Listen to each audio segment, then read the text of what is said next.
ఎటువంటి నొప్పైనా సర్జరీ లేకుండా Indo British advanced pain clinic. Andhra Pradesh ముఖ్యమంత్రి వైఎస్ జగన్ సొంత చిన్నాన్న వైఎస్ వివేక హత్య కేసుపై ఇటీవల పులివెందుల టీడీపీ ఇన్ఛార్జ్ బీటెక్ రవి సంచలన ఆరోపణలు చేశారు. వివేక హత్యను నిందితులు వీడియో తీసి వైసీపీ పెద్దలకు పంపారన్న సమాచారం ఉందని ఆయన ఆరోపించారు. వివేక హత్య కేసులో తన ప్రమేయం లేదని, అందుకు నార్కో అనాలిసిస్ టెస్టుకు సైతం తాను సిద్ధమని స్పష్టం చేశారు.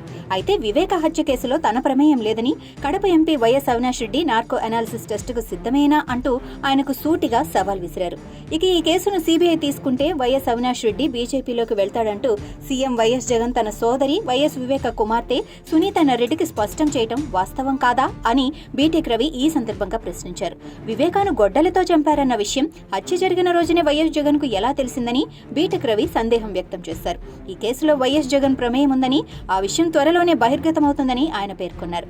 వివేక హత్యపై బీటెక్ రవి చేసిన తాజా వ్యాఖ్యలపై ఉమ్మడి కడప జిల్లా వాసులు తీవ్ర విస్మయం వ్యక్తం చేస్తుండటంతో పాటు పలు సందేహాలు సైతం వ్యక్తం చేస్తున్నారు. బీటెక్ రవి చెబుతున్నట్లు వైఎస్ వివేక హత్య తతంగాన్ని వీడియో తీస్తే సదరు వీడియో నిందితులు ఎవరెవరికి పంపారు అన్నది కూడా ఎంతమందికి వెళ్తుందన్న ప్రశ్నలు సైతం ఉత్పన్నమవుతున్నాయి.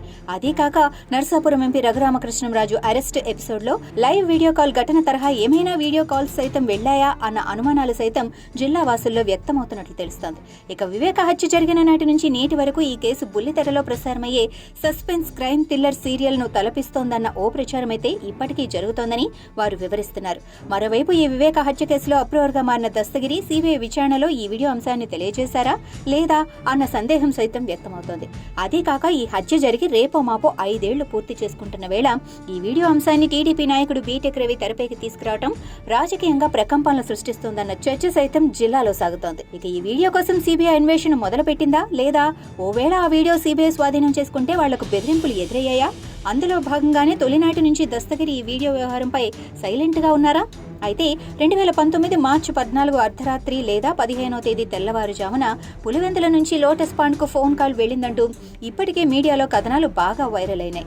ఆ క్రమంలో నాటి ప్రతిపక్ష నేత ప్లస్ ప్రస్తుత ముఖ్యమంత్రి వైఎస్ జగన్, ఓఎస్టీ కృష్ణమోహన్ తో పాటు వైఎస్ భారతి పిఎను సీబీఐ అధికారులు కడప పిలిపించుకొని వారిని సైతం విచారించారని, మరి ఆ సమయంలో సీబీఐ అధికారులు సైతం సెల్ ఫోన్ల సందేశాలు, వీడియోలపై దృష్టి కేంద్రీకరించలేదా అన్న సందేహాలు సైతం జిల్లా వాసుల్లో వ్యక్తమవుతున్నట్లు సమాచారం. వివేక హత్య వాయిదాలో భాగంగా ఇటీవల హైదరాబాద్ లో న్యాయస్థానానికి దస్తగిరి హాజరయ్యారని, ఈ సందర్భంగా ఆయన మీడియాతో మాట్లాడుతూ ఎన్నికలు సమీపిస్తున్నాయని, అలాంటి వేళ వివేక హత్య కేసు వల్ల ఫ్యాన్ పార్టీకి తీవ్ర ఇబ్బందులు ఎదుర్కొంటుందని, ఈ నేపథ్యంలో తమకు అనుకూలంగా సాక్ష్యం చెప్పాలి అంటూ దేవిరెడ్డి శివశంకరెడ్డి కుమారుడు వైద్యుడి ముసుగులో జైలుకు వచ్చారని, అందుకు గత ఏడాది అక్టోబర్ 30, 31వ తేదీల్లో జైల్లోని సీసీ ఫుటేజ్లను పరిశీలించి విచారణ జరపాలంటూ ఇప్పటికే తెలుగు రాష్ట్రాల్లోని హైకోర్టు జడ్జిల నుంచి ఉన్నతాధికారుల వరకు అందరికీ వరుసగా దస్తగిరి లేఖలు రాశారని, ఇక సరిగ్గా అదే సమయంలో ఇదే దస్తగిరి వివేక హత్య కేసులో ఫ్యాన్ పార్టీ అధినేత సీఎం వైఎస్ జగన్ హస్తం కూడా ఉందంటూ తీవ్ర ఆరోపణలు గుప్పించడంతో ప్రజల్లో ఓ విధమైన కన్ఫ్యూజన్ అయితే నెలకొందని మాత్రం పక్కా వాస్తవమని జిల్లా వాసులు ఈ సందర్భంగా పేర్కొంటున్నారు. ఇక ఈ 5 ఏళ్లలో ఎక్కడా ఎప్పుడూ కూడా వివేక హత్యను వీడియో తీసినట్లు ఓ వార్త కూడా బయటకు రాకపోవటం, తాజాగా ఈ అంశంపై ఆరోపణలు రావడంతో ఓవేళ వివేక హత్యను వీడియో చిత్రీకరణ చేస్తే అది ఎవరు తీశారు, ఎవరికి పంపారు, ఓవేళ సెల్ ఫోన్ నుంచి సదరు వీడియోలు డిలీట్ చేసినా పోలీసులు తలుచుకుంటే ఆ వీడియోలు కనుక్కోవటం నిమిషాల పని, అదే సీబీఐ తలుచుకుంటే మాత్రం సెకండ్లలో పని అని, మరి ఆ దిశగా కేంద్ర దర్యాప్తు సంస్థ అడుగులు వేస్తే మాత్రం వివేక హత్య కేసులో పాత్రధారులు సూత్రధారులే కాదు, ఆ వెనుక దాగి ఉన్న తాటికాయంత పెద్ద తలకాయలు సైతం ఎవరు అన్నది సాక్ష్యాధారాలతో సహా నిరూపితమవుతుందని జిల్లా వాసులు ఈ సందర్భంగా బల్లగుద్ది మరీ చెబుతున్నారు.